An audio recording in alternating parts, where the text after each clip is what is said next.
je suis l'abbé Alphonse Biramdour, je suis le curé de la paroisse Saint-Paul de Grand-Yoff. Par ailleurs, je suis aussi l'aumônier des forces de défense et de sécurité, donc nommé par la province ecclésiastique de Dakar. Bon, nous sommes à quelques jours de la 4e édition de ce pèlerinage. Pouvez-vous revenir sur l'importance de cette 4e édition?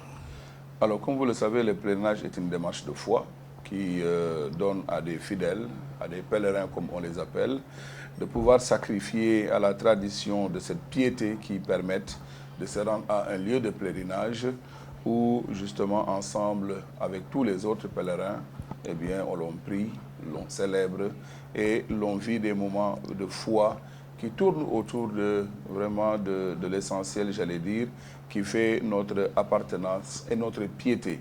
Et c'est pour cela que ce pèlerinage, la 4e édition des forces de défense et de sécurité à Popenguine, revêt un caractère fort important parce qu'il permet justement de rassembler toutes les forces vives de la nation qui œuvrent au service de la nation à travers, donc, j'allais dire, les forces de défense et de sécurité. Et quand on dit forces de défense et de sécurité, nous entendons intégrer l'ensemble des forces de défense et de sécurité. Il s'agit des états-majors, général des armées, il s'agit de la gendarmerie, il s'agit de la douane, il s'agit des pénitenciers, il s'agit du service d'hygiène, il s'agit des ASP, de la police, des eaux et forêts, de toutes les personnes réellement qui justement sont engagées sous le drapeau au service de la nation. Le cachet que revêt cette 4e édition, je disais donc tout à l'heure, et cette importance de se retrouver, de se rassembler, venant de toutes les zones du Sénégal. Et cela me semble être d'une importance particulière. Vous savez que des pèlerinages, il en existe beaucoup. Mais la particularité du pèlerinage militaire nous donne l'occasion, n'est-ce pas, particulièrement à tous ces hommes et femmes qui sont engagés non seulement dans la nation, mais en dehors de la nation où le service peut les amener, de pouvoir donc prier pour la paix, de pouvoir prier pour que le Seigneur continue de les bénir dans leurs activités quotidiennes, de les protéger et surtout de leur inspirer justement cette force et cette paix nécessaire à la cohésion sociale et qui permettent justement à tout un peuple de pouvoir se développer dans la quiétude. C'est tout cela que nous voulons confier à la Vierge Marie, Notre-Dame de Popenguine, donc à l'occasion de ce 4e pèlerinage des forces de défense et de sécurité à Popenguine.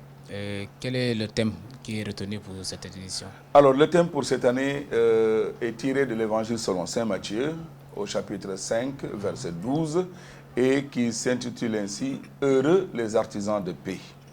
Ce thème, comme je le disais, appartient au corpus du discours sur la montagne, où Jésus donc parle des béatitudes.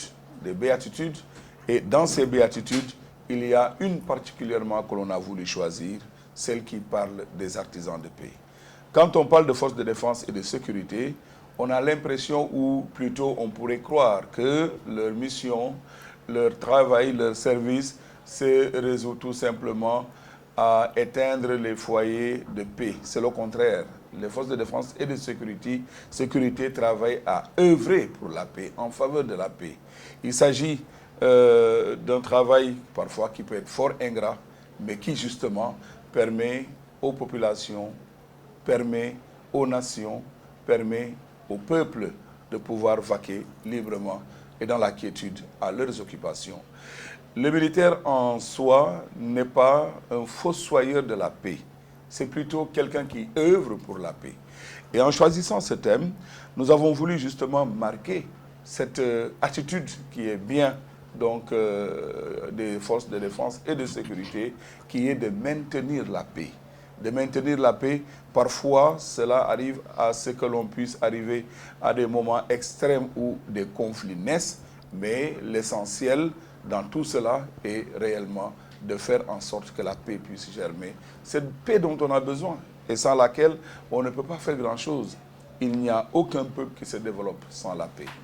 Et je le dis en le redisant encore, en le reprenant plutôt des mots du Saint-Père François qui disait que la paix c'est un travail artisanal qui se fait, j'allais dire, par des mains d'hommes. Et ces artisans de paix, eh bien c'est tout homme aussi.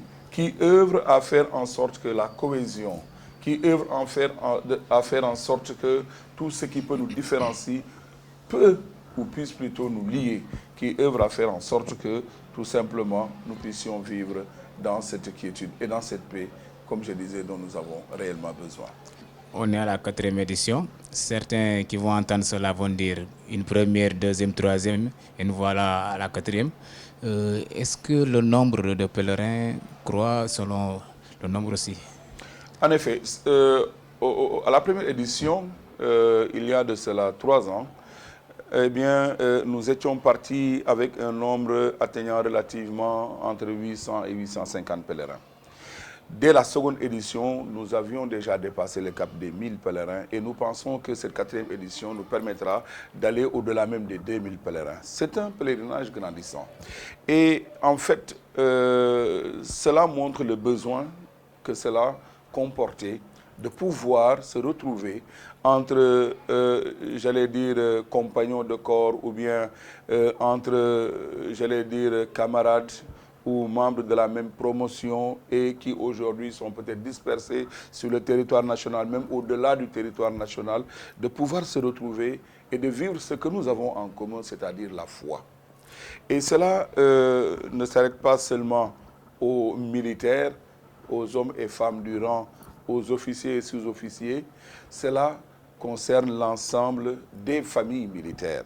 Cela concerne l'ensemble de tous ceux qui souhaitent venir participer à ce pèlerinage, qui, nous le souhaitons vraiment, pourra accueillir tous les pèlerins qui désirent venir faire un exercice de piété, qui désirent venir prier dans la quiétude au pied de la Vierge Marie. Ce matin, quelqu'un me disait encore qu'il y a même des forces de défense et de sécurité, des membres des forces de défense et de sécurité musulmans qui, justement, ont pris la décision de venir également participer à ce pèlerinage parce qu'ayant la conviction que c'est le même Dieu que nous prions pour le même objectif, c'est-à-dire la paix dans ce pays, que nous prions pour faire en sorte que Dieu lui-même continue de bénir notre pays. C'est beau de voir cela parce que dans beaucoup de contrées, dans beaucoup de pays où, justement, parfois, des conflits religieux naissent, où justement il arrive que les gens soient, j'allais dire, complètement perdus dans le sens que Dieu voudrait nous donner, eh bien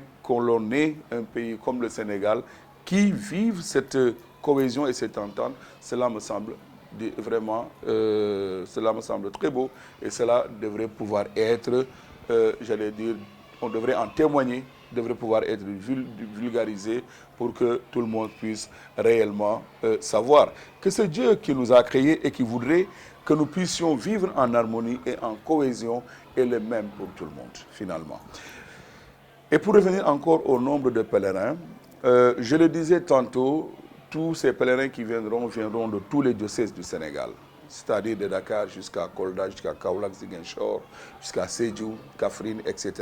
Ils viendront de tous les diocèses du Sénégal et se retrouveront donc au pied de la Vierge Marie pour vivre ce qui nous unit, c'est-à-dire la foi en Dieu. Alors, nous avons un comité qui travaille sur l'année, dès le début de l'année, qui se réunit régulièrement, chaque mois, et vers la fin, justement, donc, de l'étape préparatoire qui se réunit chaque semaine.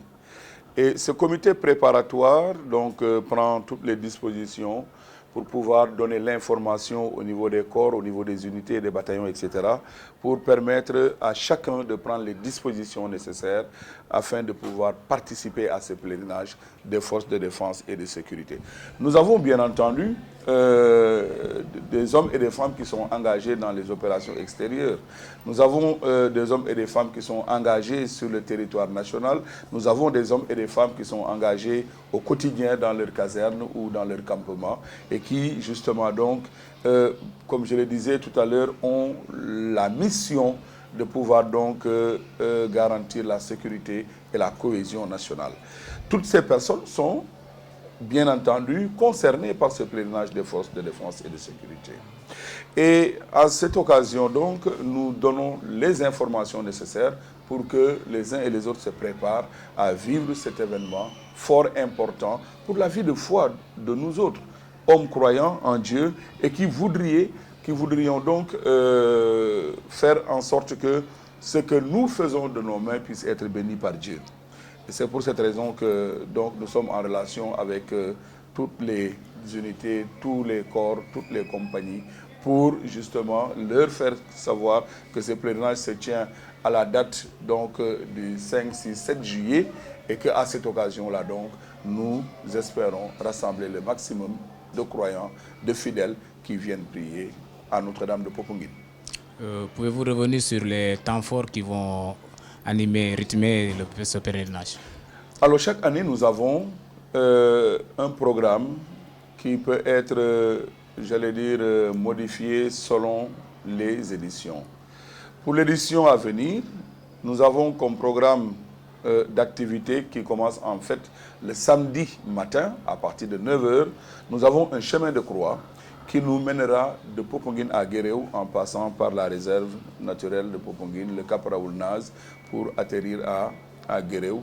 Et nous le faisons depuis maintenant 2 ans, deux éditions. Celle-ci va être la 3e édition. C'est un chemin de croix, disais-je. Le chemin de croix pour nous chrétiens est le moment de communier aux souffrances du Christ qui lui-même a vécu ce chemin de croix, cette traversée pour aller jusqu'au Golgotha où il donnera sa vie. C'est une démarche donc de foi qui nous configure au Christ lui-même et qui nous donne de pouvoir communier aux souffrances du Christ.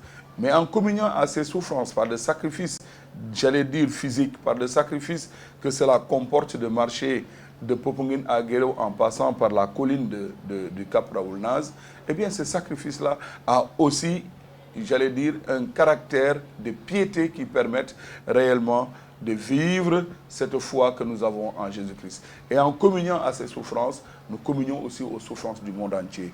En communiant à ces souffrances, nous pensons à nos frères et sœurs qui sont tombés sur les champs de bataille. En communiant à ces souffrances, nous pensons à tous les blessés de guerre, à toutes ces personnes qui sont dans les lits d'hôpitaux et qui ont donné leur vie pour la nation. C'est tout autant, j'allais dire, de raisons pour nous de pouvoir vivre ce sacrifice que constitue le chemin de croix. Dans l'entretemps, nous avons aussi les consultations médicales. Parce que vous savez que les forces de défense et de sécurité sont organisées pour avoir dans leur sein des médecins. C'est des médecins militaires, c'est des médecins qui sont à la police, c'est des médecins qui sont à la douane, c'est des médecins qui sont donc à l'école nationale donc, des médecins, etc. C'est des médecins qui travaillent, j'allais dire, pour le bien des populations dans les hôpitaux dans lesquels ils sont affectés. Et quand il s'agit d'aller en OPEX, qui accompagne aussi les différents éléments des forces de défense et de sécurité. Et nous avons pensé, en faisant ces consultations, que cela pourrait aider les populations, particulièrement celles qui sont à Popenguine et environnant, de pouvoir venir faire un check-up, j'allais dire, de pouvoir venir se faire consulter de manière à prévenir plusieurs pathologies qui peuvent être cachées et qui pourraient être apparentes ce jour-là. Et cela permettra à tous ceux qui le voudraient, c'est gratuitement que cela est fait, à tous ceux qui le voudraient de pouvoir être consultés par les médecins qui seront donc mis à contribution. Nous aurons, après le chemin de croix et cette consultation, dans l'après-midi, le reboisement. Le reboisement également est un des aspects très importants pour nous parce qu'il s'agit de protéger l'environnement. Il s'agit de faire en sorte que l'environnement puisse être davantage amélioré, surtout à Popenguine qui paraît un peu désertique à certains endroits. Depuis la première édition, nous avons pris sur nous de reboiser une partie de Popenguine. Et en faisant cela, nous le pensons bien et nous l'espérons, eh bien nous permettrons à Popenguine de retrouver sa verdure d'antan. Et cela est fait avec l'accompagnement donc de l'environnement, des eaux et forêts qui, justement, par leur expertise, nous aident à faire cette activité. Nous avons la procession mariale qui va se faire après la messe. Et à l'occasion de cette procession mariale, eh bien, nous allons encore prier. Et nous partirons du village de Popenguine, de la place du village, jusqu'à la grotte de Popenguine, là où nous finirons avec cette procession mariale en confiant à la Vierge Marie les prières que nous allons porter vers elle, prières pour nous-mêmes, mais prières aussi que les autres nous ont confiées, parce que comme je le disais, nous ne prions pas seulement pour nous, mais nous prions pour le monde entier, nous prions pour toutes les intentions qui pourraient nous être confiées, et particulièrement pour la quiétude nationale. Le lendemain, le dimanche, nous aurons la grande messe qui aura lieu à 10 heures. À l'occasion de cette grande messe que nous faisons donc vraiment vivre de manière solennelle, à l'occasion de cette grande messe donc, nous pourrons encore revenir sur le thème qui est proposé et particulièrement revenir sur une figure emblématique qui depuis 2 ans maintenant nous permet d'avoir aussi un repère, un exemple, un modèle de vie que nous voulons proposer à l'ensemble des forces de défense et de sécurité. Cela, nous l'avons voulu depuis 2 ans. Et l'année dernière déjà, nous avions choisi 3 personnes qui, pour nous, représentaient ce qu'il y avait de plus valeureux dans nos rangs. Représentaient également des modèles de vie que l'on peut proposer aux jeunes générations particulièrement, mais aussi à l'ensemble des forces de défense et de sécurité. Il s'agissait l'année dernière du lieutenant-colonel Pierre Faye, dont le camp des artilleurs maintenant porte le nom d'ailleurs. Il s'agissait du commandant Julien Jouga, dont on connaît, j'allais dire, la virtuosité de son talent en matière de musique et qui a été de ceux-là qui ont lancé la musique principale des forces armées. Mais il s'agissait aussi du général de brigade Jean-Baptiste Tine, qui est encore en activité, à qui nous présentons tous nos voeux et pour qui nous prions également. Parce que nous disions donc que c'est bon d'avoir des éléments que l'on pourrait présenter en modèle. Dans un monde où, justement, nous avons besoin de repères, dans un monde où nous avons besoin de modèles, il est bon de pouvoir choisir certaines personnes reconnues pour leur intégrité, mais reconnues pour leur engagement, qui pourraient également donner, j'allais dire, beaucoup de pistes de comportement, beaucoup de leçons tout simplement pour une vie meilleure. Okay. Cette année, vous avez choisi comme parrain Feu Bruno Diatta. Pouvez-vous revenir sur le choix porté sur lui? Alors, son Excellence, l'ambassadeur Feu Bruno Diatta, c'est d'abord une longue histoire qui nous unit, puisque depuis le début de ce pèlerinage, il a été présent. On lui connaît sa discrétion légendaire. J'allais dire même que je blesserai sa modestie en parlant de lui. Mais nous ne pouvons pas ne pas parler de lui, parce que nous pouvons retenir de lui que c'était un homme d'une dimension exceptionnelle. Ça, nous l'avons reconnu, le président de la République l'a magnifié, d'autres collaborateurs avec qui il a servi l'ont dit. Et c'est réellement pour nous une fierté d'avoir cet homme-là, de l'avoir côtoyé, de l'avoir connu et surtout de l'avoir donc choisi comme parrain de cette 4e édition. Je disais tout à l'heure qu'il a été au départ de ces éditions. L'ambassadeur Bruno nous a beaucoup aidés pour mettre en place justement ce pèlerinage militaire, par ses conseils avisés, mais par son soutien multiforme qui venait de la présidence où il avait donc son cabinet.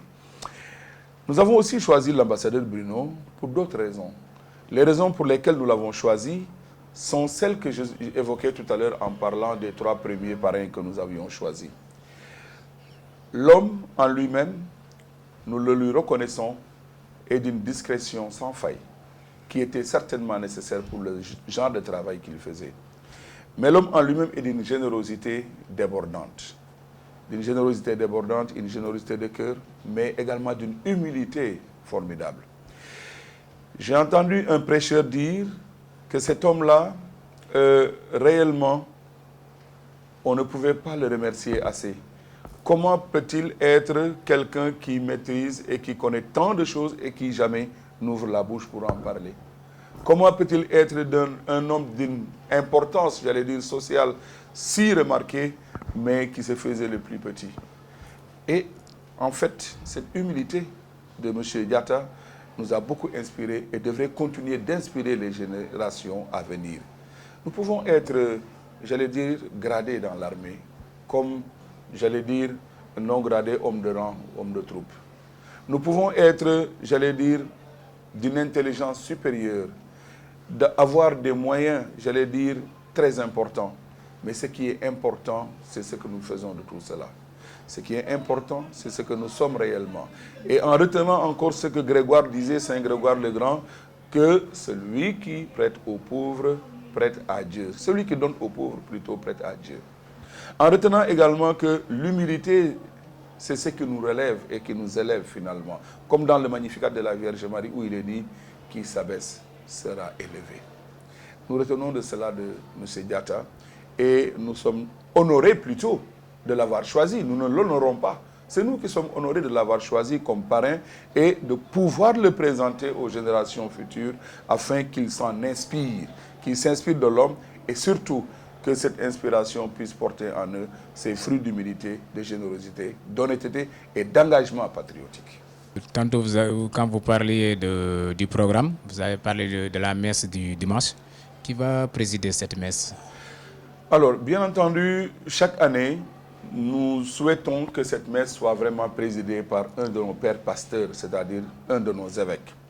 Il y a un évêque que l'on appelle l'évêque chargé de l'apostolat des laïcs, qui est en fait le responsable de toutes les associations catholiques, de toutes les organisations, de tous les mouvements, et dont la direction des œuvres dépend, juridictionnellement parlant. C'est une organisation de la province ecclésiastique de Dakar. Cet évêque, c'est Monseigneur Martin Boukartine. Alors, en premier temps, c'est lui que nous avions souhaité qu'il puisse présider cette messe, mais malheureusement, pour des raisons calendaires, il ne pourra pas. Nous avons également contacté Monseigneur André Gueye, qui était l'ancien responsable de l'apostolat des laïcs, qui, pour les mêmes raisons, n'a pas pu se libérer. Finalement, c'est l'aumônier militaire que je suis qui va présider cette 4e édition du pèlerinage militaire à Popenguine, en lançant encore un appel vraiment pour que nos pères évêques puissent aménager un temps pour ce pèlerinage et puissent vraiment porter cette parole de pasteur dont nos forces de défense et de sécurité ont besoin. Une parole qui rassure, une parole qui accompagne, une parole qui guide. Curé, nous voici à la fin de notre entretien. Quel est le message que vous lancez à l'endroit de la communauté chrétienne dans son niveau national ou à Dakar surtout aussi? Le message que je lance, c'est celui du thème que nous allons vivre à Popenguine. Heureux les artisans de paix. Être artisan de paix, il ne suffit pas ou il ne s'agit pas seulement d'être militaire, paramilitaire et autres pour le devenir. Être artisan de paix, c'est au quotidien. Et c'est pour cela que le pape François disait que la paix est un travail artisanal. C'est-à-dire qu'elle se fait, qu'elle se construit à travers nos réactions, à travers nos relations, à travers nos comportements, à travers nos manières de parler et d'être. Et c'est pour cela que je lance un appel à l'endroit de toute la population pour que nous puissions être garants d'une paix durable dans ce pays. Nous en avons besoin. Partout où, justement, nous pouvons noter des conflits, partout où nous voyons, j'allais dire, ces conflits, nous ne voyons que désolation, nous ne voyons que, j'allais dire, famine, nous ne voyons que immigration, parce que beaucoup de gens quittent leur terroir pour aller se réfugier ailleurs. Or, cela, nous ne voulons pas le vivre au Sénégal. Ce que nous voulons vivre au Sénégal, c'est ce que nous avons toujours connu au Sénégal, c'est-à-dire la paix, la teranga, comme on le dit. Et sans la paix, cette teranga n'est pas possible. Sans la paix, un développement durable n'est pas possible. Sans la paix, il est clair que tout ce que nous vivons dans la quiétude, dans la joie, dans la fraternité, disparaîtrait. Et celui qui perd la paix ne sait jamais quand est-ce qu'il la retrouvera. C'est pour cela que le message que j'envoie et que j'adresse à l'ensemble de la population, c'est que nous soyons les garants et que nous sauvegardions cette paix dont nous avons tant besoin. Ensuite, je voudrais lancer un appel à toutes les forces de défense et de sécurité qui le souhaitent, qu'ils soient chrétiens, musulmans ou même non-croyants, eh bien, qui le souhaitent, de venir avec nous dans cette démarche fraternelle de prière. Quand nous prions Dieu, Dieu ne fait pas de différence entre les musulmans, le bouddhiste, les chrétiens, les catholiques. Quand nous prions Dieu, Dieu voit des enfants, ses enfants en prière. Quand nous prions Dieu ensemble, ce que Dieu voit, c'est la créature qu'il a créée. Et que donc, par conséquent, tout le monde peut venir à ce pèlerinage militaire. Même les non-militaires, les familles, j'allais dire des militaires. Toutes ces personnes, toutes les personnes qui se sentent concernées par ce pèlerinage peuvent venir effectuer cette démarche de foi que vraiment nous souhaitons faire au pied de la Vierge Marie. Ce sera l'occasion pour nous de lui confier les forces de défense et de sécurité, la paix dans le pays et l'hivernage que nous venons de commencer. Leral.net vous remercie. Merci à Leral.net et bonne continuation.